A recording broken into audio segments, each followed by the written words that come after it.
Listo, doctor, cuando a usted le parezca mejor.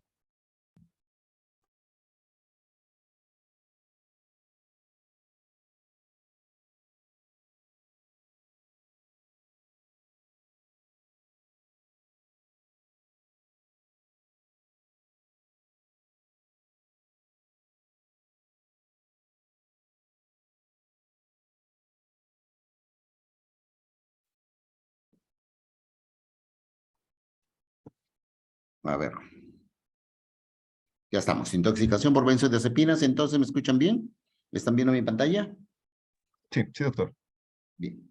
Entonces, vamos a hablar hoy de intoxicación por benzodiazepinas, que después del paracetamol debe ser el segundo medicamento en frecuencia que utilizamos o que suele utilizar la población.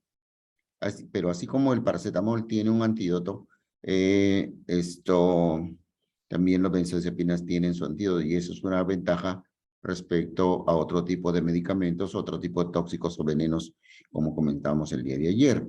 El problema de la toxicología, aparte de la dificultad en el diagnóstico que tenemos, el problema es de que existen demasiados venenos para tan pocos antídotos. Y esto hay que tener en cuenta, aparte del conocido, denominado antídoto universal, que es el carbón activado. Más allá de eso, tenemos recursos limitados en cuanto a antídotos. Y de los pocos que hay en el mercado, en nuestro país, existen mucho menos. Entonces, si bien es cierto, algunas intoxicaciones pueden manejarse o deben manejarse solamente con soporte de funciones vitales y soporte general al paciente, hay algunos en los cuales sí contamos con antídotos que pueden beneficiar mucho más a los pacientes. Entonces, vamos a hablar ahora de intoxicación por benzodiazepinas. ¿Qué cosa es una benzodiazepina? Es una base orgánica que comparte un anillo en común, que es el anillo de benceno. Todas las benzodiazepinas son bases orgánicas que comparten una estructura compuesta por un anillo de benceno, el cual está unido a un anillo de diazepina. Y esa es una estructura que vamos a ver más adelante, tiene un anillo central, que es un anillo de benceno, unido a un anillo de diazepina, y de allí viene el nombre de benzodiazepinas. Al momento en que empiezan a reemplazarse algunos radicales en su estructura básica de dos anillos, es que aparecen los diferentes tipos de benzodiazepinas con particularidades farmacológicas, tanto en la farmacodinámica como en la farmacocinética. Entonces, este es doble anillo, un anillo de benceno y un anillo de diazepina, que al ser reemplazado uno de los radicales por alguna otra sustancia, le da las características particulares a los diferentes tipos de benzodiazepinas que conocemos. Y, por ejemplo, podría darle un tiempo de vida media más larga, un tiempo de inicio de acción más corta, o más tendencia hacia la sedación, una tendencia de repente más hacia la amnesia, y eso va a depender de qué radical tengamos reemplazado en ese anillo doble de benceno y de diazepina. En cuanto al metabolismo de las benzodiazepinas, esto lo hemos revisado probablemente en la parte de farmacología básica, o lo vamos a revisar más adelante en farmacología básica. Esta sustancia o este medicamento de las benzodiazepinas se metabolizan a través de un proceso de desmetilación, es decir, el metilo se separa del anillo original, y también se puede conjugar con alguna otra proteína. Entonces, el metabolismo de las benzodiazepinas se produce por un proceso de desmetilación y o conjugación. Los dos procesos, perdón, se producen a nivel del hígado. Es decir, allí es donde tenemos problemas. Por eso es que los pacientes con daño hepático agudo o crónico no deben usar benzodiazepinas, porque se acumula esta sustancia tóxica. La desmetilación se produce lentamente en el hígado, es un proceso lento que se da en el hígado y cuyo metabolismo valga la redundancia, activos. Es decir, sustancias que pueden seguir haciendo función de ansiolíticos o de amnésicos. Entonces, la desmetilación, que es un proceso que se realiza en el hígado, da como fin productos activos que siguen teniendo el mismo efecto que la molécula original de benzodiazepinas. Por otra parte, la conjugación, que es un proceso mucho más rápido que la desmetilación, conduce fundamentalmente a metabolitos inactivos. Entonces, como resumen, podemos decir que las benzodiazepinas tienen dos tipos o dos vías de metabolismo. Uno de desmetilación, que es un proceso lento y cuyo producto final son metabolitos activos, y otro proceso de conjugación, que es un procedimiento mucho más rápido, pero que sus metabolitos finales son inactivos. ¿Ok? Habíamos dicho que las benzodiazepinas eran medicamentos o sustancias que tenían dos anillos y a la cual al reemplazarle un tipo de radical tenía sus características peculiares de cada uno de los tipos de benzodiazepinas. Entonces, cuando hablamos de metabolismo también hablamos de esto para señalar que las diferencias individuales obedecen al tipo de biotransformación, es decir, cuáles de ellos se ha hecho más predominante o la vía de desmetilación o la vía de conjugación. Cuál de ellos es el mecanismo predominante, nos va a dar la presencia y la actividad biológica de sus metabolitos. Recordemos que el proceso de desmetilación nos da metabolitos activos y el proceso de conjugación nos da metabolitos inactivos. Entonces va a depender mucho de qué tipo de procedimiento, qué proceso de metabolismo hayan seguido las benzodiazepinas para saber el tiempo de vida media, por ejemplo. Si el metabolismo nos da sustancias inactivas, lo más probable es que tenga un tiempo de vida media más corto que aquellos que nos dan metabolitos activos y que pueden seguir teniendo los mismos efectos que la benzodiazepina o que la molécula original. ¿Sí? La mayoría de ellos se absorben muy bien por vía digestiva o por vía endovenosa. La absorción por vía intramuscular, como solemos ponerlo algunos, como el diazepam, por ejemplo, en el cuadro de agitación psicomotriz o en el cuadro de convulsiones, tiene un metabolismo o una absorción demasiado tórpida, demasiado inestable, demasiado impredecible, de tal manera que no es lo más conveniente administrarlo por vía intramuscular porque su absorción es demasiado errática. ¿Sí? La absorción gastrointestinal entonces es rápida y casi completa, por lo tanto podríamos darlo por vía oral. Ustedes miran, pero en caso de convulsiones hay que ponerlo por vía endovenosa. En caso de agitación psicomotriz hay que ponerlo por vía endovenosa, pero alguien me dirá también, pero doctor, en un paciente agitado es muy difícil contenerlo, pues, y lo único que nos queda es la vía intramuscular. Seguimos cometiendo el error que por problemas de agitación o problemas de convulsiones el paciente no recibe vía endovenosa. Hay que sujetar al paciente de la manera más adecuada posible y de ahí administrar el medicamento por vía endovenosa. Pues por vía intramuscular su absorción es totalmente errática e incompleta. En cuanto a la farmacocinética, después de la ingesta por vía oral, después del ingreso de la administración por vía oral de estos fármacos, el pico sérico, el pico máximo de absorción se produce a las 3 horas después de haberla ingerido. Entonces, el pico máximo se produce a las 3 horas.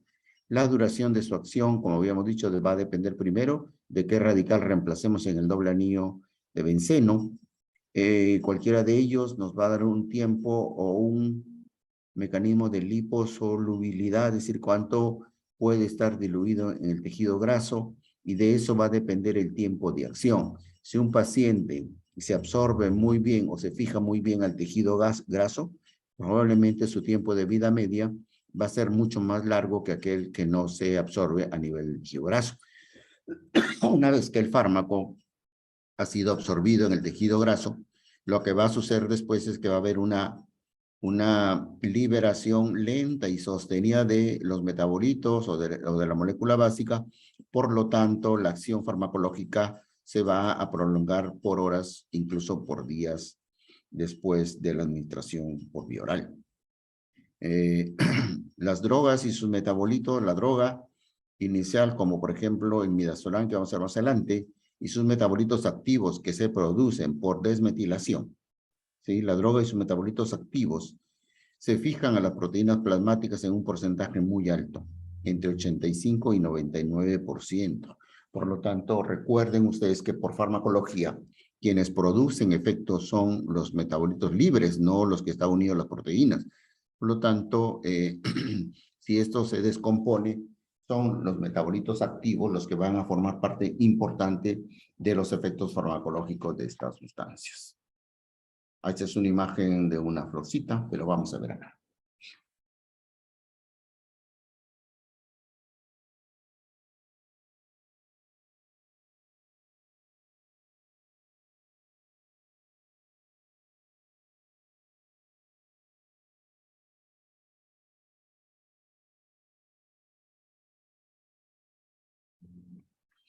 Entonces, habíamos dicho que de acuerdo al radical que se reemplaza en el doble anillo de benceno y de diazepina, nosotros podemos tener diferentes características farmacológicas de las benzodiazepinas y así podemos dividir o subdividir a las benzodiazepinas en dos grandes grupos, las benzodiazepinas de acción larga y las benzodiazepinas de acción corta.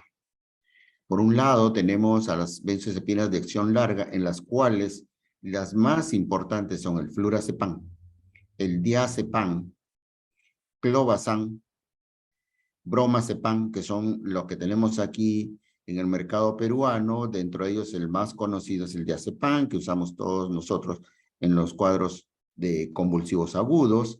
Clobazam, que es el Urbadán, bromazepam, que son fármacos del grupo de las benzodiazepinas que tienen un tiempo de acción largo y por lo tanto hay que tener muchísimo cuidado cuando, por ejemplo, usamos en aquellas personas que necesitan concentración alta, los que trabajan en el banco, por ejemplo, los que conducen tramos largos, de repente aprovechando que ahora estamos en periodo de circos, los que hacen piruetas sobre estructuras muy delgadas, hay que tener muchísimo cuidado. Albañiles, por ejemplo, hay que tener mucho cuidado al momento que le damos este tipo de medicamentos que son de acción prolongada y que incluso tienen efecto sumativo. Entonces, dentro de la clasificación de las benzodiazepinas en el grupo de acción larga tenemos flurazepam, diazepam, flunitrazepam, clobazam, clorazepato, nitrazepam, clordiazepóxido y bromazepam. Estos son los nombres farmacológicos de las benzodiazepinas de acción larga y hay que tener muchísimo cuidado, repito, cuando le damos, pues el efecto sumativo suele presentarse con bastante frecuencia. Por el otro lado, tenemos las benzodiazepinas de acción corta. ¿Cuáles son las benzodiazepinas de acción corta? El alprazolam, más conocido como Xanax, triazolam, lorazepam, que es el Ativan, y el midazolam, que todos nosotros conocemos, ¿verdad? Entonces, dentro de los fármacos que quizá deberían ser los que más utilizamos por ese tiempo de vida media corta, incluye al alprazolam o Xanax, triazolam, lorazepam y midazolam. Cualquiera de ellos podemos utilizarlo nosotros, tanto por dosis en bolo o dosis en infusión, sobre todo en aquellos que hacemos cuidados críticos en que necesitamos que el paciente sedado pues está sometido a manejo invasivo su vía aérea y a soporte ventilatorio mecánico. Entonces, tenemos dos grandes grupos dentro de la clasificación de las benzodiazepinas, aquellas de acción larga y los de acción corta. En cuanto al mecanismo de acción, ¿cómo es que actúan las benzodiazepinas en el organismo humano? El mecanismo de acción, ya hemos dicho, el metabolismo va por dos vías que normalmente se produce a nivel hepático, un proceso de desmetilación que es un proceso lento y que da metabolitos activos, y el proceso de conjugación que es un proceso rápido y que da como respuesta final metabolitos inactivos. Eso es la parte del metabolismo. Ahora, ¿cómo actúan estos medicamentos en el organismo? Básicamente por inhibición neuronal. Son benzodiazepinas, son ansiolíticos, son amnésicos, fármacos que potencian la inhibición neuronal regulada por el ácido gamma aminobutírico o regulada por el famoso GABA. ¿Sí? Entonces, el primer mecanismo de acción de las benzodiazepinas tiene directa relación con un incremento de la inhibición neuronal mediada por el ácido gamma-aminobutírico. Ese es el mecanismo principal de acción de las benzodiazepinas. Y por otro lado, señalar que la mayoría de receptores de benzodiazepinas, recuerden el esquema de llave cerradura, por ejemplo, que hemos estudiado en farmacología, el mecanismo tiene que contar con receptores donde se pueda unir esta sustancia. Y en el caso de las benzodiazepinas, la mayor cantidad de receptores se encuentran distribuidos en el cerebro y en la médula espinal. Entonces, es fácil inducir, es fácil concluir el porqué de sus efectos que producen sedación, producen amnesia y producen sueño. ¿No es cierto? Además de, en dosis altas, alterar el patrón ventilatorio que podría llevar incluso, asociado a otros fármacos neurodepresores, podría llevar a paro respiratorio. Entonces, hay que tener en cuenta cuando hablamos del mecanismo de acción de la benzodiazepina, señalar que es un potenciador de la inhibición neuronal, esto mediada por GABA, y dos, que la mayor cantidad de receptores de este tipo de fármacos está ubicado a nivel del cerebro y de la médula espinal. Esto es para entender por qué es que tiene esos efectos deseados. Y lo otro, entonces, esto también nos daría una idea de cuáles son las indicaciones de las benzodiazepinas.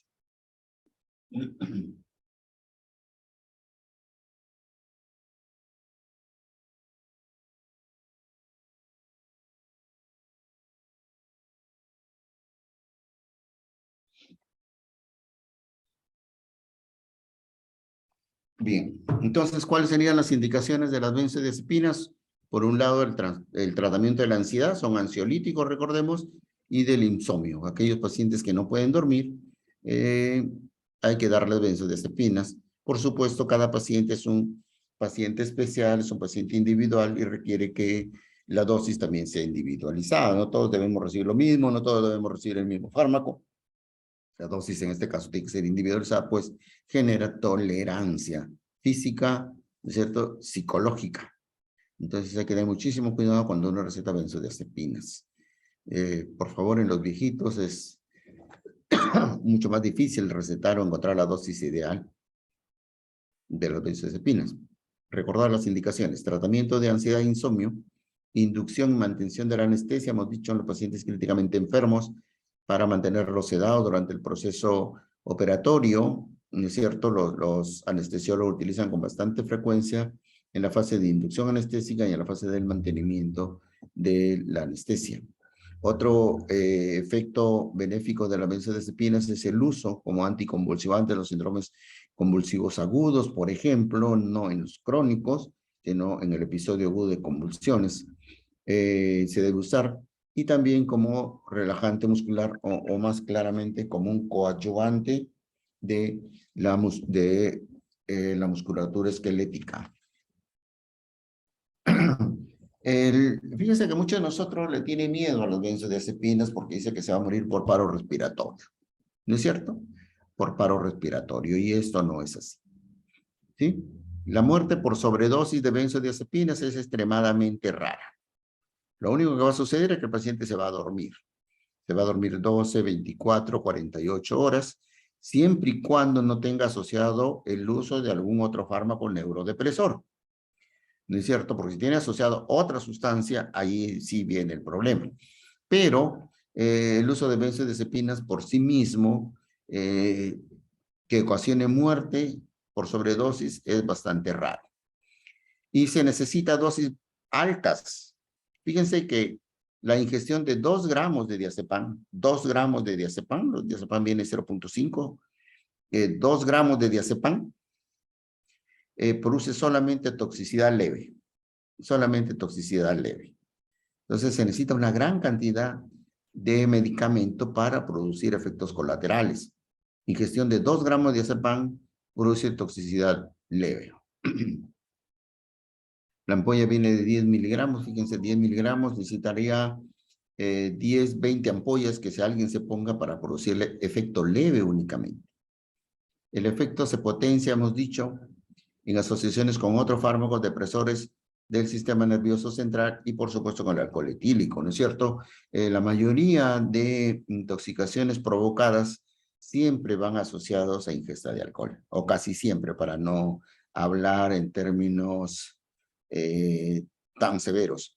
La mayoría de intoxicaciones voluntarias, premeditadas, como gesto suicida, se asocian a ingesta de alcohol.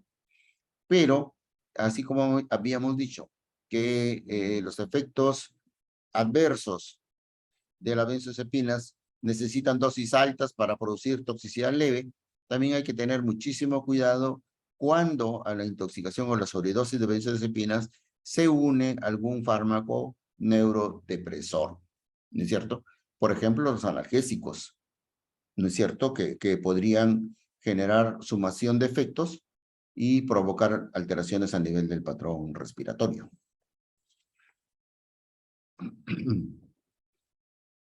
Entonces, si nosotros sabemos la farmacología de este tipo de productos, entonces vamos a ver cuál sería el cuadro clínico de la sobredosis de benzodiazepinas. Y el cuadro clínico de la sobredosis de benzodiazepinas incluye depresión del sistema nervioso central. 1.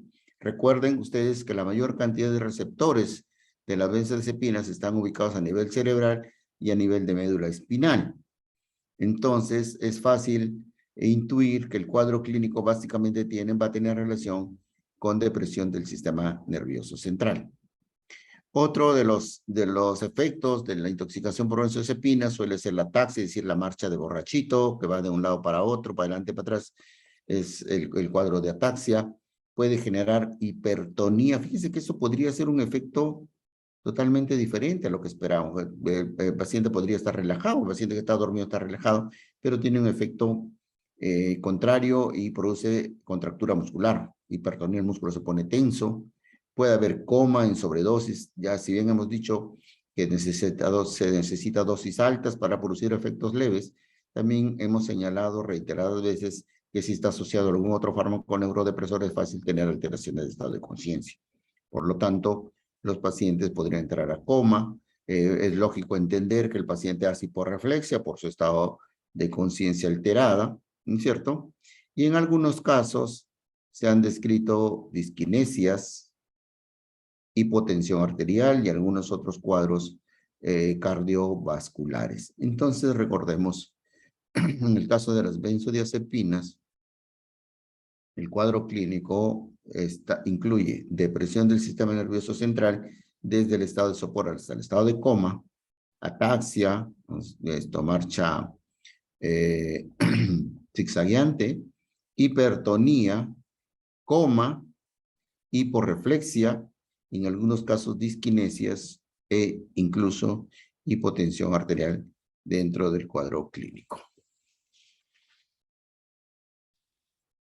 Entonces, si nosotros tenemos datos o tenemos la sospecha diagnóstica de que el paciente pueda tener una sobredosis de benzodiazepinas,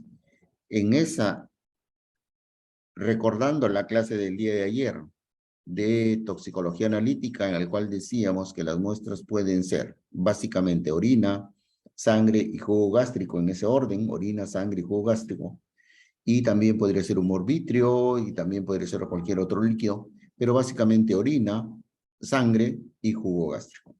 Entonces, fíjense, acá sucede lo mismo. Como pruebas de confirmación diagnóstica o como pruebas de ayuda diagnóstica, tenemos que se pueden medir los niveles de benzodiazepinas en plasma, es decir, en sangre, en orina y en contenido gástrico. Cualquiera de ellos puede ser una muestra muy, muy importante para determinar, o tanto desde el punto de vista cualitativo, es decir, que nos diga benzodiazepinas positivas, o desde el punto de vista cuantitativo, es que nos señale con 1, 2, 3 cruces cuánto es la cantidad. Es muy difícil en una estructura química tan parecida. Recuerden, todas las benzodiazepinas comparten un anillo en común, que es el doble anillo de benceno, y de diazepina.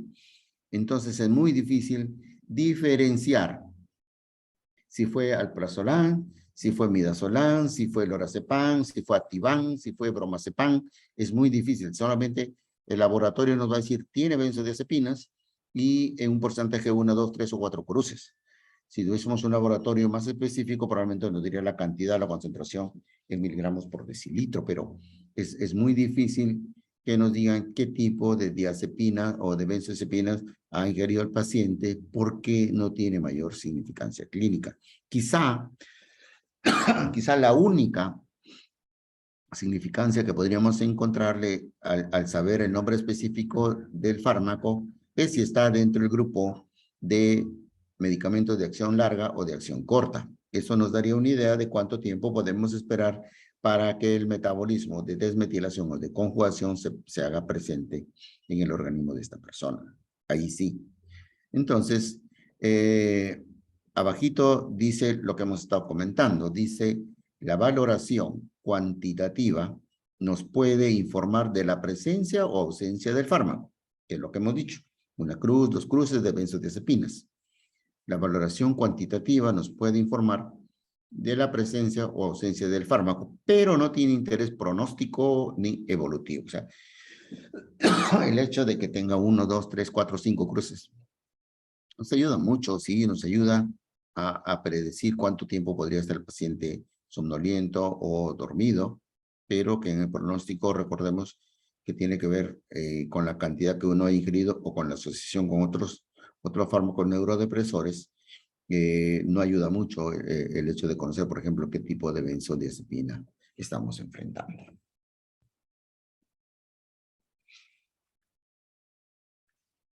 Y aquí viene la parte más interesante. Fíjense que de repente el estudio de la benzodiazepina es relativamente sencillo porque tiene que ver con los receptores que se encuentran ubicados mayoritariamente en cerebro y médula espinal. Por lo tanto, si estos receptores están ubicados a nivel del sistema nervioso, lo más probable es que los síntomas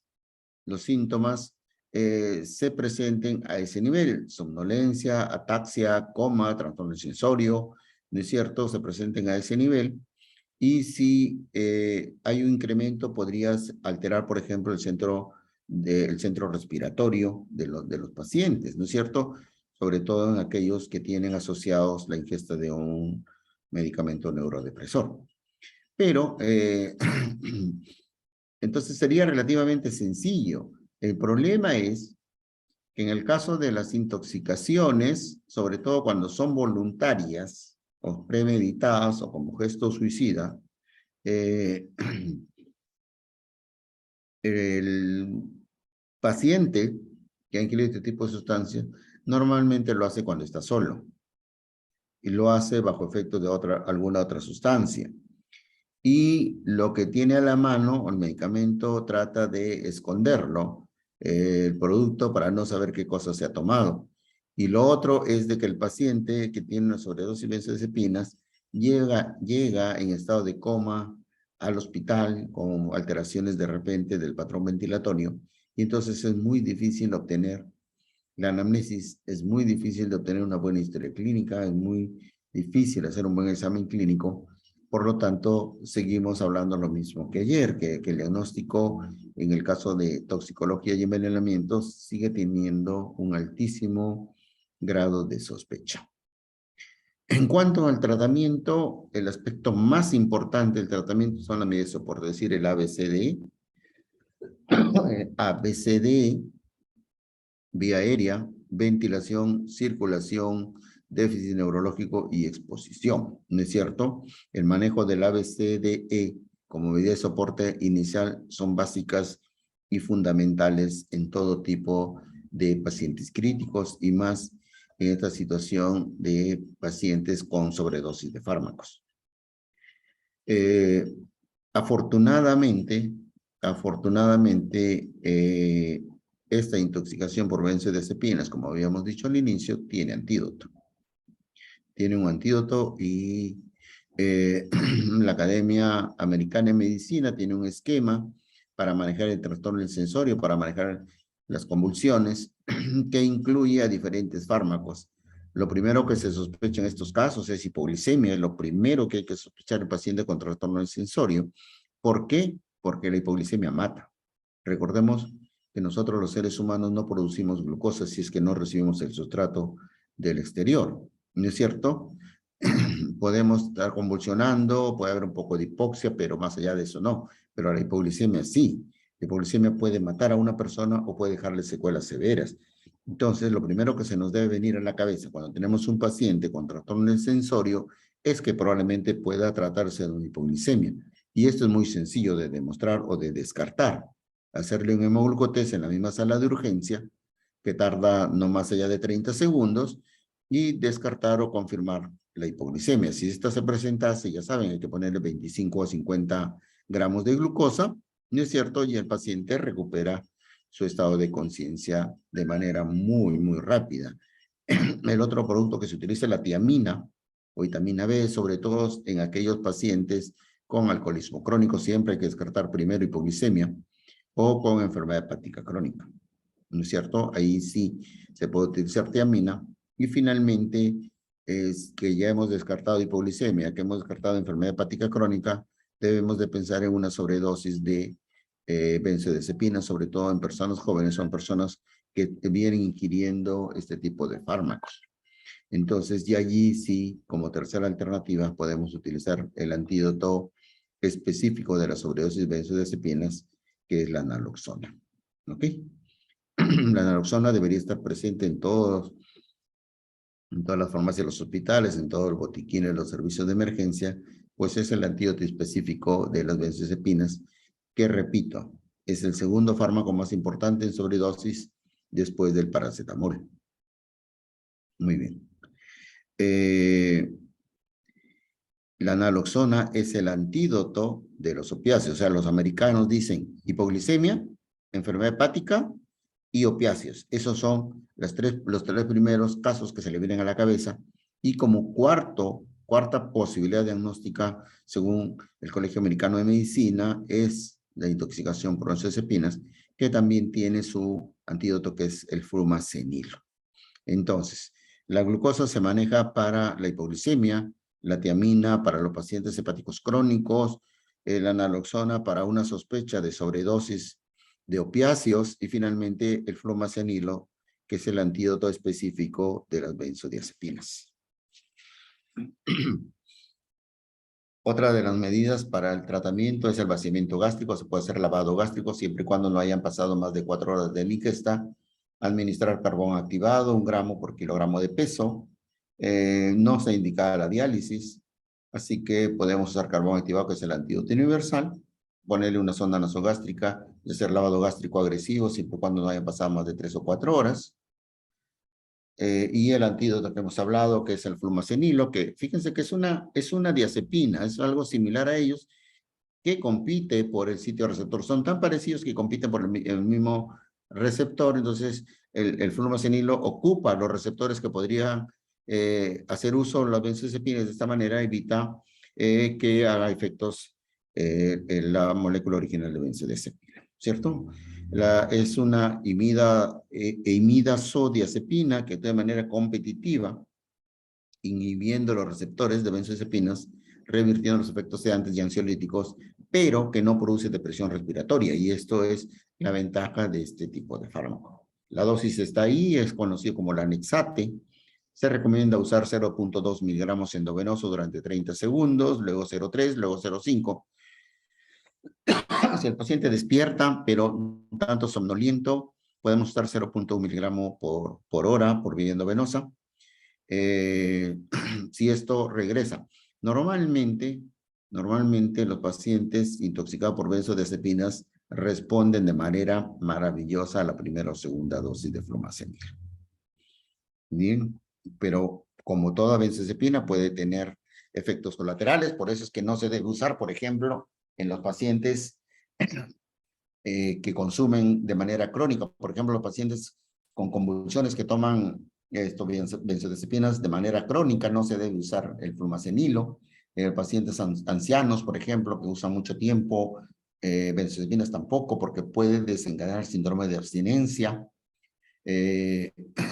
Puede haber riesgo de convulsiones si el paciente, además de la benzodiazepina, ingiere isoniazida pacientes con tuberculosis, recuerden, cocaína o derivados de tricíclicos, y en los pacientes epilépticos, este famoso síndrome de abstinencia puede hacer recurrir las convulsiones.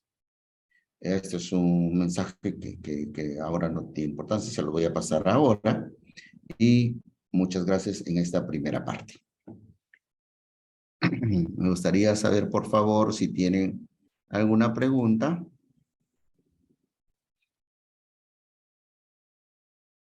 Muchas gracias, doctor.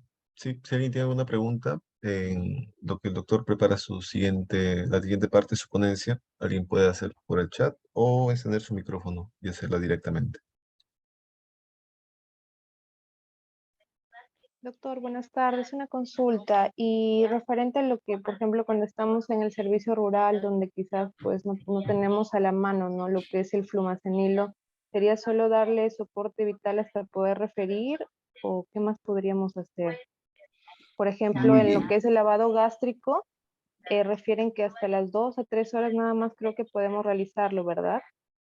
Gracias. Así es. A ver, doctora Saavedra, muchas gracias por la pregunta, porque una cosa es hacerlo en el hospital donde yo trabajo, que es el Hospital de Emergencias, José Casimiro Ulloa, y otra cosa es hacerlo en el SERUMS, ¿no es cierto? Son cosas totalmente diferentes, circunstancias totalmente diferentes. Y usted tiene muchísima razón. Uno, lavado gástrico. La teoría dice 2 a 3 horas. Yo acabo de decir 4 horas. Si ustedes están en una zona alejada y tienen 6 horas, hagan el lavado gástrico. Recuerden que hay algunos que vacían el estómago más rápido que otros, ¿no es cierto? Hagan el lavado gástrico, no le va a hacer daño, ¿no es cierto? Y existe un principio médico que se llama primum non nocere, primero no haga daño. Entonces, si el procedimiento que van a hacer ustedes no le va a hacer daño, háganlo. No hay ningún problema. Algo vamos a sacar. Algo vamos a disminuir las consecuencias del uso de benzodiazepinas. Segundo, no se olviden de las medidas básicas A, B, C, D, E. Vía aérea, ventilación, circulación. No se olviden de eso.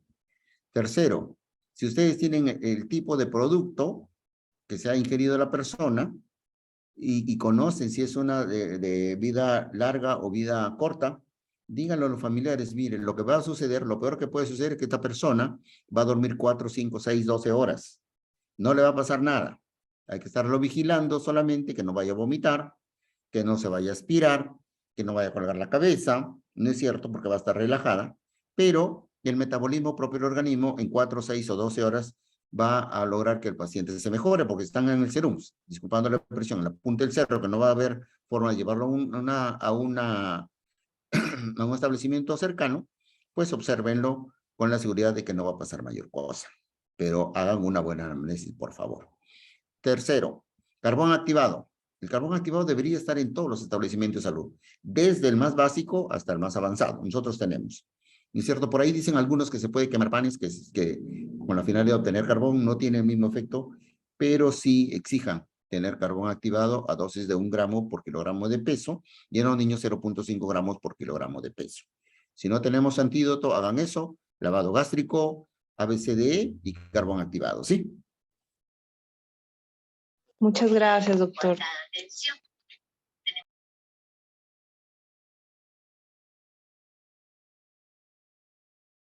Si alguien más tuviera una pregunta, también puede hacerla.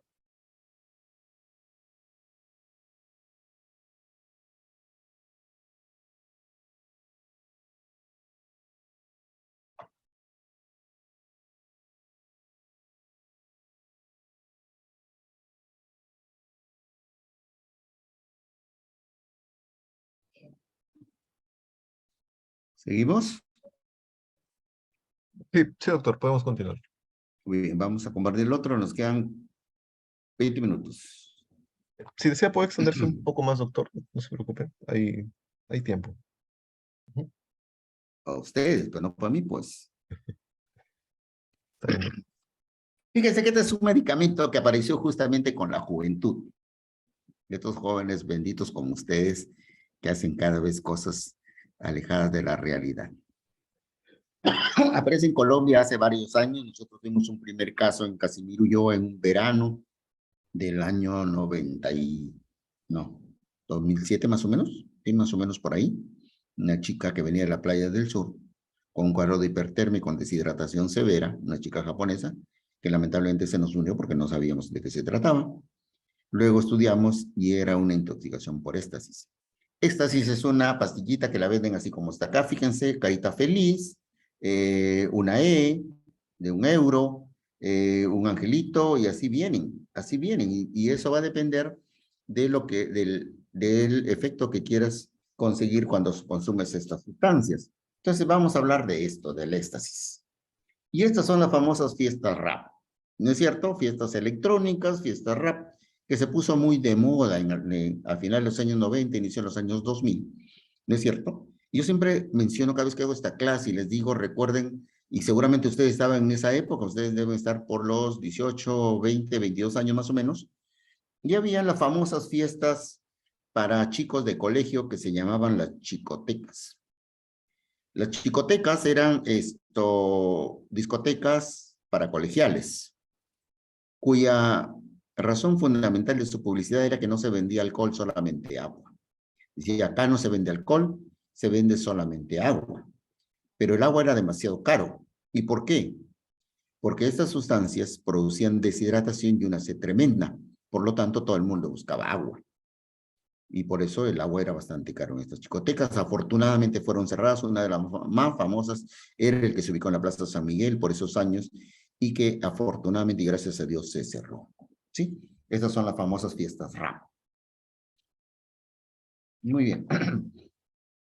El nombre del éxtasis aparentemente proviene de los narcotraficantes y usuarios de un tipo de anfetaminas, la metileno dioximetanfetamina. El éxtasis es por la sintomatología. Entonces, éxtasis. ¿Qué produce el éxtasis? Pues éxtasis. Y de ahí podemos intuir qué tipo de clínica nos va a dar este tipo de fármacos. Fue sintetizada en 1902 en el laboratorio de la Casa Merck en Alemania y pertenece al grupo de la fenilanfetaminas. ¿Quién de nosotros no ha tomado anfetamina alguna vez para adelgazar o para mantenerse despierto? Sobre todo cuando vienen los exámenes finales de fisiología, de farmacología y anatomía, ¿no es cierto? Muy bien, pues eso es un derivado de ellos es el éxtasis. Se hizo un estudio en Colombia, mire, el año 99, más o menos el tiempo que vino acá a Perú. Se hizo un estudio en esa época, por eso lo tengo aquí, aunque parezca antiguo, porque es los primeros estudios que se hacen con esta sustancia hasta ese momento desconocido. Y el porcentaje de consumo de sustancias psicoactivas ilegales alguna vez en su vida, en el último mes en jóvenes, fue la siguiente. En su vida había consumido marihuana el 9.5%, cocaína 4.5%, bazuco 1.9%, éxtasis 1.8%, recién aparecía el éxtasis, hongos 1.3%, heroína 0.6%. En el último mes, fíjense, marihuana 3.4%, éxtasis 0.6%. Y este fue el primer estudio que disparó las alertas respecto al uso. Miren que hay uno tipo herradura. Aquí hay otro tipo capsulita, tipo herradura. Aquí feliz. En 1997, una agrupación reporta el consumo de éxtasis en 28.9%, casi 30% de los jóvenes colombianos. El 97 consumía éxtasis. El año 99, 1.8 alguna vez en la vida de los jóvenes. En el año 2001, el 14% de los jóvenes en Colombia consume éxtasis, y esto era un programa que empieza ya a implementar las Naciones Unidas para impedir el consumo, la venta ilegal de este tipo de sustancias. Entonces, fíjense que empieza el año 97 con un altísimo porcentaje de consumo, casi el 30% entre los jóvenes colombianos, que va disminuyendo progresivamente, por supuesto, dependiendo de las medidas de control de los estados. Ahora estamos en una etapa de consumo de fentanilo, por ejemplo, que es una sustancia que usamos nosotros los médicos en control del dolor y mantenimiento de la analgesia. Entonces, en el año 97 es que aparece esta sustancia. Algunos lo conocen como burundanga también, ¿no? Esta es la molécula, que hay otro, un lobito, un lobo, fox, ¿qué es lo que queremos? ¿Cómo es que nos queremos poner? Nos queremos poner como un osito, como un lobito, ¿no es cierto? Como una caperucita roja. Ahorita vamos a ver. Esta es la estructura molecular, es una anfetamina, es un derivado, un similar de las anfetaminas, ¿no es cierto? Es una metanfetamina, es en realidad el nombre farmacológico. Hay diferentes tipos de presentaciones, en polvo, en tabletas, en cápsulas, en dosis de 50 a 150 miligramos. Hay adulterantes, lo mezclan con cafeína, con ketamina, que es otro fármaco que usamos nosotros los médicos, pero que últimamente también se viene a usar como sustancia de abuso, como droga de abuso, proscrito, anfetaminas, acetaminofén, mescalina, con todos ellos se puede adulterar el éxtasis, por supuesto, tratando de conseguir mayor efecto benéfico y menos efectos colaterales. Fíjense la cantidad, y esto es poquito porque no alcanza en la lámina, de tipo de presentaciones que puede tener McDonald's, Apple, marihuana, un angelito, pájaro loco, Adán y Eva, Volkswagen, Superman, el conejito de Playboy, o sea, un sinnúmero, si quieres parecer un rayo, si quieres tener dinero, yo amo a usted, Calvin Klein. Entonces, diferentes tipos de presentaciones que tenían que ver con la relación, en relación con qué tipo de efectos querías lograr. El año 1999. Se puede administrar por vía oral, por vía inhalada también dicen, aquí está pescadito, por vía endovenosa, por vía anal, también podría ser utilizado. Buena absorción por cualquiera de las vías, inicia asociado a los 20 minutos, tiene un efecto pico a las 6 horas y es muy liposoluble, es decir, se puede absorber a nivel del tejido graso y irse liberando de manera lenta y prolongada con el transcurrir de los tiempos. Acá tenemos el Reisol, farmacocinética, se produce el metabolismo a través del citocromo P450 y se elimina, o sea, el metabolismo a nivel hepático por el citocromo P450, el 65% se mantiene sin cambios y luego las anfetaminas se van desagregando en metanfetaminas y se eliminan por vía renal. De tal manera que es fácil predecir que si este fármaco se elimina por vía renal, la mejor manera de encontrarlo es tomando una muestra de orina.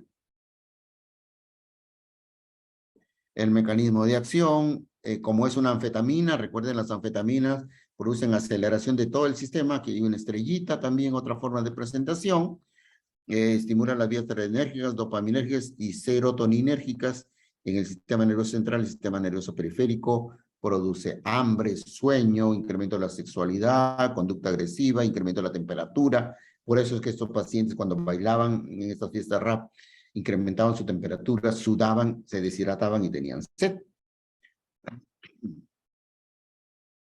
Su mecanismo de acción es similar a las anfetaminas, sin embargo, se le suma un efecto alucinógeno.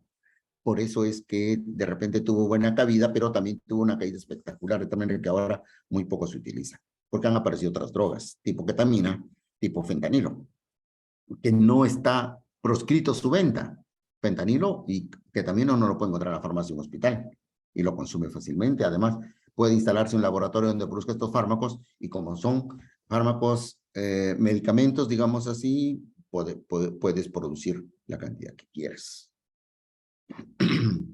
Esto es lo que se produce, fíjense, inhibidores de la MAO, el éxtasis se produce aquí a este nivel, bloquea el mecanismo a nivel de la unión neuronal, ¿sí?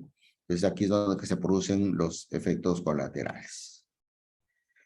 El mecanismo de acción termina produciendo el ácido hidroxiindolacético, acá hay otro tipo de presentación. Aquí son las famosas fiestas rap. Fíjense que todos tienen su botella de agua, si lo pueden ver. De todas maneras van a tener las clases, si no es hoy, el día de mañana, pero todos los chicos que bailan estas famosas fiestas rap tienen sus botellas de agua aquí. ¿Es cierto? Por eso que no vendían alcohol, porque necesitaban agua, no necesitaban alcohol. Aquí hay otra que dice sexo, efectos deseados, empatía, se ponen conversadores, se acercan, sensación exagerada en la intimidad, mejora la comunicación, podemos hablar, euforia, paz, mejora la resistencia física, sensualidad positiva, alerta, disminuye el miedo, aumenta la sensibilidad. Fíjense, todo esto es lo que se logra ingiriendo este tipo de sustancias. Tenemos los efectos entactogénicos, es decir, la fase de acercamiento. Aquí una imagen de una pastilla con el logo de Calvin Klein. Tiene efectos empáticos, facilitan las relaciones interpersonales, son capaces de facilitar el acceso al interior de la conciencia del individuo, controla mejor los conflictos emocionales, de tal manera que es una maravilla, entre comillas, digamos nosotros, ¿no? Entonces, por eso es que al inicio tuvo una gran acogida, sobre todo en la población joven, en aquellas personas que están en la etapa de la adolescencia y que quieren sentirse libres. Entonces, es muy poco frecuente que las personas adultas utilicen este tipo de productos. Básicamente, personas jóvenes, adolescentes, por eso es que aparece su venta en las chicotecas, que tan famosas se hicieron, aparte de la San Miguel, en las playas del sur. Tenemos aquí también otros efectos simpático-miméticos, taquicardia, sequedad de boca, temblor, palpitaciones, diaforesis, trismos, parestesias, midriasis, los ojos abiertotes, insomnio, no duermen, pues para eso tomamos nosotros anfetamina, para no dormir y poder estudiar, ¿no? Piloerección, se pone la piel de gallina, no tienes hambre, se te sube la presión, aquí hay una imagen de una mariposita, pero fíjense todos estos efectos que aparentemente podrían ser benéficos, o sea que tú no duermas, que tengas los ojos abiertos, que no tengas hambre, te va a permitir estar todo el día en el libro, ¿no es cierto? Otras, esto es de un aeroplano, arritmias cardíacas, colapso cardiovascular, hemorragias, infarto intracerebral, coagulación intravascular diseminada, rhabdomiólisis, hipertermia, convulsiones, todo esto puede producir, fíjense, esta sintomatología puede producir esto. Puede producir alucinaciones como parte de los trastornos psiquiátricos, esto es paz, psicosis, paranoide, depresión, angustia, flashback, o sea, lucecitas, escotomas, catatonía, alteraciones cognitivas, confusión, síndrome serotoninérgico, convulsiones, comportamiento antisocial, inestabilidad emocional. Puedes estar contento y después ponerte a llorar o viceversa. Entonces, todas estas alteraciones se suelen producir en el uso y abuso de esta sustancia conocida como éxtasis. Recuerden que es una metilanfetamina, es un derivado de las anfetaminas. Manifestaciones clínicas en la función sexual. En las mujeres se produce desinhibición, o sea, ellas no tienen conciencia de lo que puede ser peligroso. En los hombres no hay eyaculación, no hay erección. En el tracto gastrointestinal hay náuseas, diarreas, anorexia, daño hepático. Se puede producir acidosis láctico por la deshidratación severa, se choca el paciente o la persona que usa. Hiponatremia, hipercalcemia, deshidratación, síndrome de secreción inadecuada de hormona antidiurética, calambres, aquí hay otro tipo. A nivel de pulmones, se produce aumento de la frecuencia respiratoria, aquí hay una coronita, edema pulmonar, síndrome de distrés respiratorio del adulto, algunos otros efectos residuales como la fatigabilidad, ansiedad, insomnio, somnolencia, psicosis, reacciones de cólera, mialgias, depresión, alteraciones de la concentración. Fíjense todos los efectos que se podrían producir por el uso de este tipo de sustancias. Entonces, existen pruebas que detectan estas metilanfetaminas. Aquí hay un osito panda, el ionograma, el pH gas arteriales, glicemia, plaquetas, función hepática, electrocardiograma ataque cerebral. Todo esto se necesita. ¿Por qué? Porque la mayoría de veces los diagnósticos de ingesta de sustancias desconocidas es un diagnóstico de descarte. Primero, por ejemplo, si ustedes tienen un paciente con trastorno del sensorio, lo primero que tienen que pensar es que el paciente tiene hipoglicemia, ¿no es cierto? Y lo segundo que tienen que pensar que hay algo ha pasado en el cerebro, por lo tanto tienen que hacer una tomografía. La sospecha de intoxicación de sustancia desconocida, ¿no es cierto? Debe ser de descarte, salvo que el familiar o el mismo paciente lo mencione. Acá no hay antídoto. No hay antídoto. No hay antídoto. Debemos estar pendientes del ABCD. Debemos estar pendientes del ABCD. Controlar la tensión arterial. Recuerdo que se produce hipertensión arterial, arritmias, depresión respiratoria. Aquí sí puede haber depresión respiratoria, alteración de la función renal, convulsiones, alteración del estado de conciencia, hipertermia fundamentalmente, ¿no es cierto? Se sube la temperatura, el paciente empieza a hacer diaforesis, sudoración profusa, deshidratación y shock. Aquí no vale provocar el vómito, no emesis, lavado gástrico con solución salina al 0.9%, El uso de carbón activado, recuerden que el carbón activado es el conocido antídoto universal. ¿Sí? Entonces, en el tratamiento ABC, vía aérea, ventilación, circulación, controlar la tensión arterial, verificar si el paciente no presenta convulsiones, cuidar que el paciente no se vaya a deprimir desde el punto de vista respiratorio, que no presente convulsiones, que no altere su estado de conciencia, que no haga hipertermia, y dentro de las medidas generales no provoquen el vómito, y se puede realizar lavado gástrico, ya hemos dicho, 2 o 3 horas, máximo 4 horas, si están lejos 6 horas, 8 horas, lo que quieran. Y carbón activado si lo tuvieran a la mano. Si en caso se presentan convulsiones, taquicardia, hipertensión o agitación, porque pueden producirse, recuerden la gran variedad de sintomatología que suelen presentar estos pacientes, ¿sí? Si se presentan convulsiones, taquicardia, hipertensión arterial o agitación, esto pueden usar diazepam por vía intravenosa o no usar fenotiacinas. Si no hay mejoría en las convulsiones, podríamos usar fenobarbital o fenitoína, dependiendo de lo que tengamos a la mano. Pero lo mejor en estos casos, porque son anfetaminas, son sustancias estimulantes, lo mejor ante la presencia de convulsiones, hipertensión, hipertermia, lo mejor que podemos utilizar son los benzodiazepinas, que hacía motivo de la clase anterior, por vía endovenosa.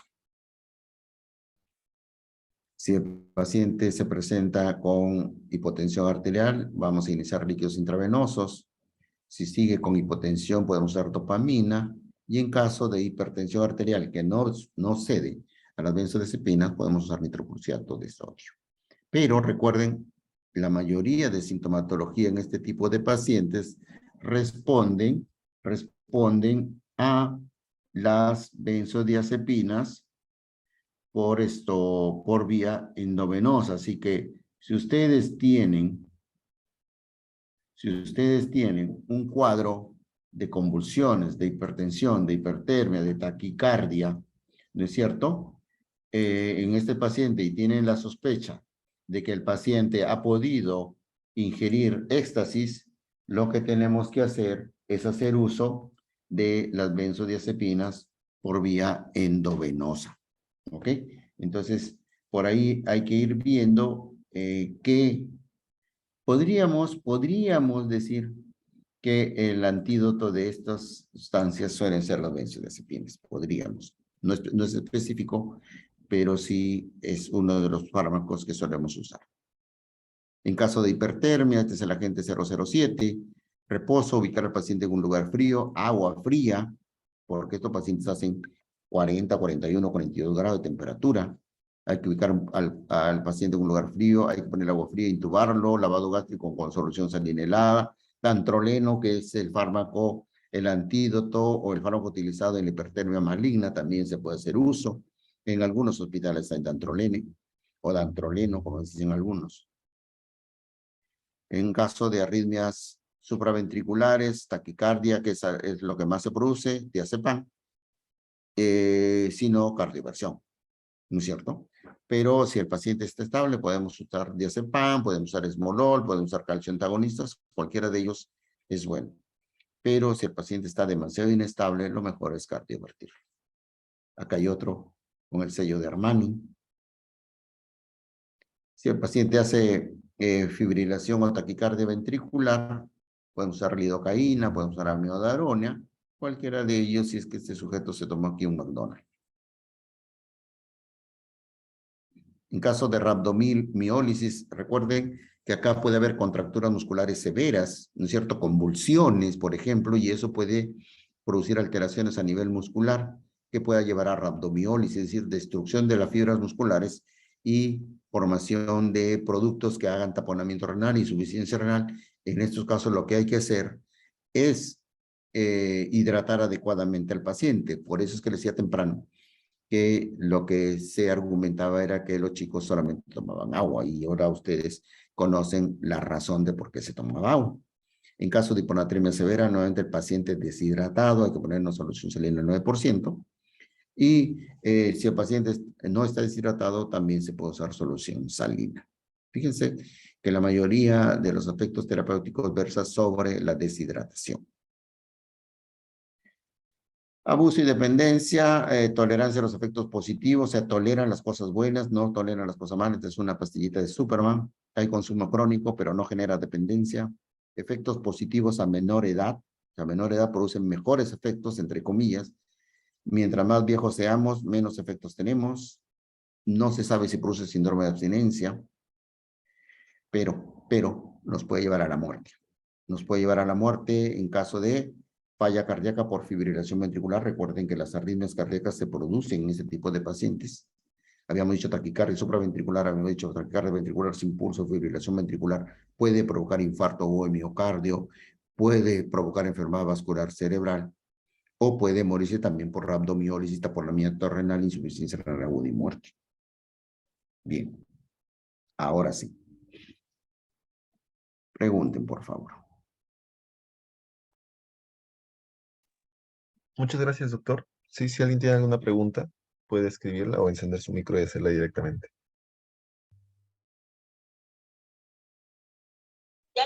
Doctor, una consulta. ¿Desde qué momento podríamos ya iniciar al paciente la vía oral desde que él esté estable? Por ejemplo, si ya recién cuando se le da de alta o, por ejemplo, si en el día que llegó con la intoxicación ya está estable y te dicen, no, tengo hambre, quiero comer, entonces, más o menos, ¿cuántas horas deberíamos esperar para iniciarle la tolerancia? A ver, Juliet. Si el paciente está despierto, está lúcido y no está vomitando, inicien la vía oral tan cuan rápido se pueda. ¿No es cierto? El riesgo de la vía oral es que el paciente se aspire. Si el paciente está despierto, repito, está despierto y no vomita, inicien la vía oral desde que llega el paciente, no tengan ningún problema. Claro que primero va a ser líquido solamente, ¿no es cierto? Y después, conforme se vaya recuperando, le podemos dar ya sólidos o alimentos blandos. Pero inicien apenas llegue el paciente, siempre y cuando esté despierto y no vomite. ¿De acuerdo? De acuerdo, doctor, gracias.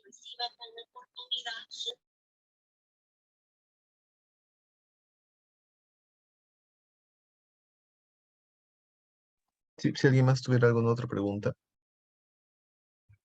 antes de dar por concluida la clase del doctor.